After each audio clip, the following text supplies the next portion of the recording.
r/nosleep. Posted by you/Carl 1961. The knock at the door. Knock, knock, knock. I turn away from the TV, where I have been binge watching Game of Thrones, and look in the direction of the front door, startled by the unexpected interruption. I hit the mute button and listen, wondering if I had imagined it. It comes again, a soft triple knock.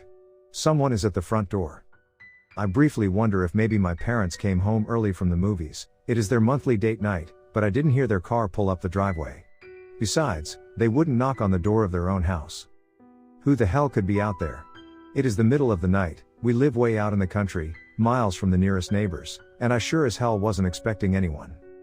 It comes a third time, knock, knock, knock. I stand up from the couch and hesitantly approach the front door, feeling a little apprehensive. I am alone in the house, it is the middle of the night, and some mysterious person is outside the front door. Various grisly scenarios play through my mind, culled from a dozen or so home invasion horror movies I have seen. Suddenly I am acutely aware of just how isolated my family home is. If something happens and I need to call 911, it will take the police and ambulances a good while to respond. I arrive at the front door just as the knocking, 3 soft, evenly paced knocks, just like before, comes a fourth time. Who is it? I call out. A moment of silence. Then a voice speaks from the other side of the door. It is a girl's voice. She sounds young, maybe my age. Please, I need some help. There's been a car accident. My boyfriend's hurt. Please let me in. I need to use your phone.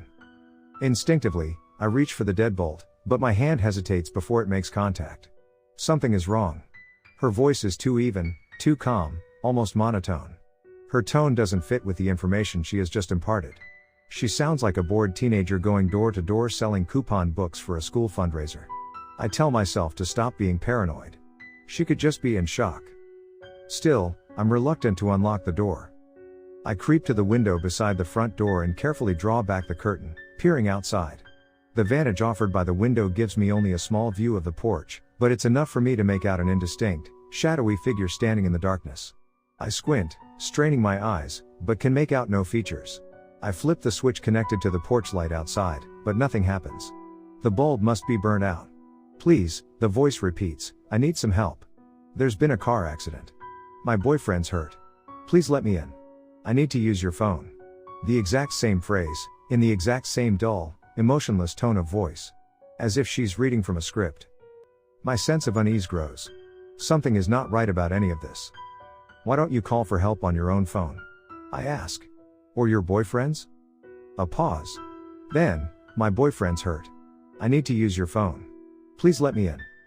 My unease shifts to a nascent trickle of fear. What's your name? I ask. I need some help. There's been a car accident. My fear intensifies. She sounds like a recorded message. How about I just call 911 for you? Just tell me the location where you had your accident. I need some help. Please let me in. Not until you tell me your name, I answer firmly but with a slight tremble to my voice. The doorknob suddenly rattles, turned from the other side. I jump back and it feels like my heart is trying to leap out of my chest. The doorknob rattles back and forth, violently, but the door is still locked. Hey! I shout, stop that. Get out of here or I'll call the police. Immediately the knob stops rattling. A heavy silence descends. Moments pass and I begin to think it is over. Suddenly, thud. The door quivers in its frame as the unknown visitor slams their body against it from the other side. Thud. And again. Thud. And again. My heart is racing and my body is galvanized with sheer terror. I bolt to the coffee table where my phone lies and grab it, dialing 911 with trembling fingers. The thudding at the front door continues, almost rhythmically.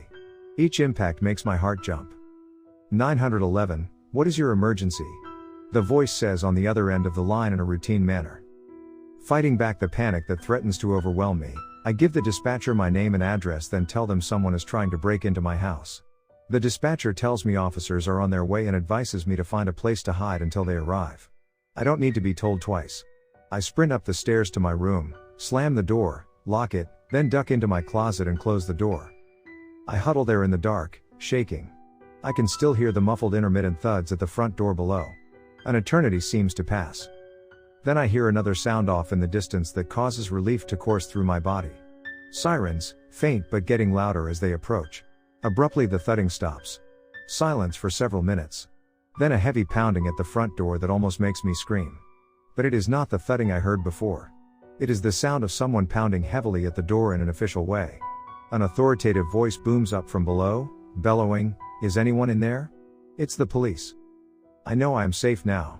"I'm coming," I yell, leaving my hiding place and exiting my room, running down the hall and scrambling downstairs. I can see flashing red and blue lights through the window. As I approach the front door, I hear a man's slightly muffled voice mutter out loud in apparent bewilderment. What the fuck is this?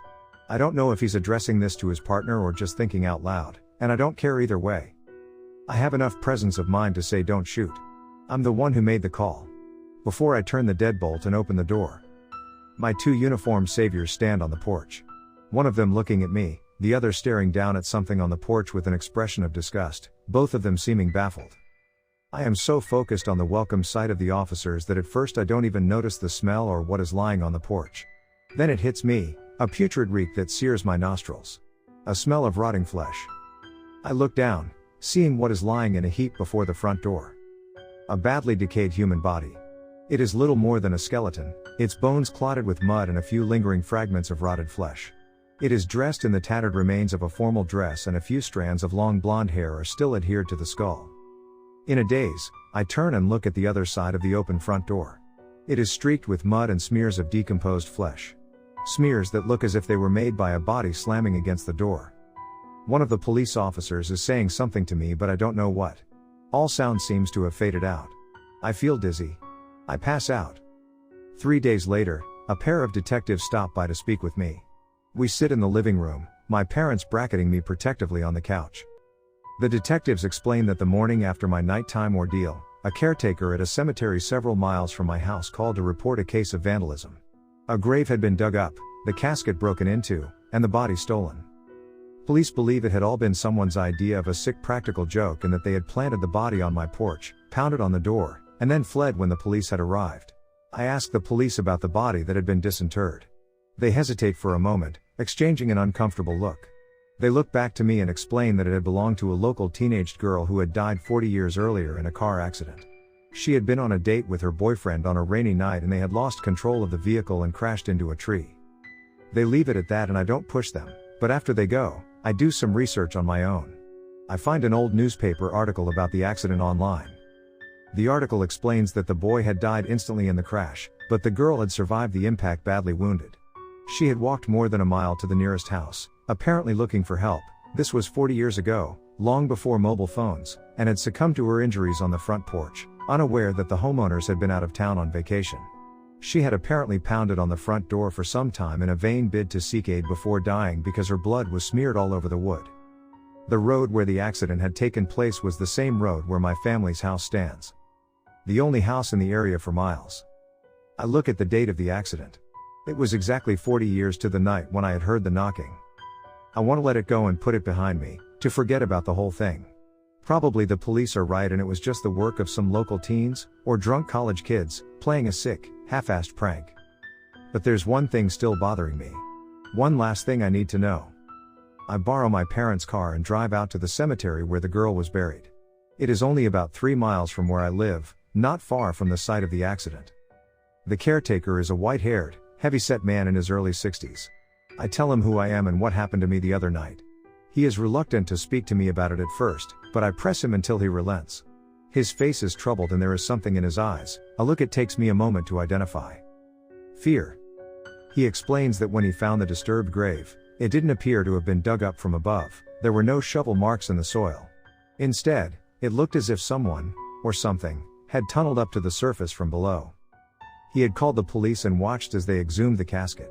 A large hole had been smashed through the lid. And when the police had opened the empty casket to examine the interior, he had seen something else. Had just glimpsed it for a second, but a second was enough. There were scratches on the inside of the splintered lid. Scratches made by fingers.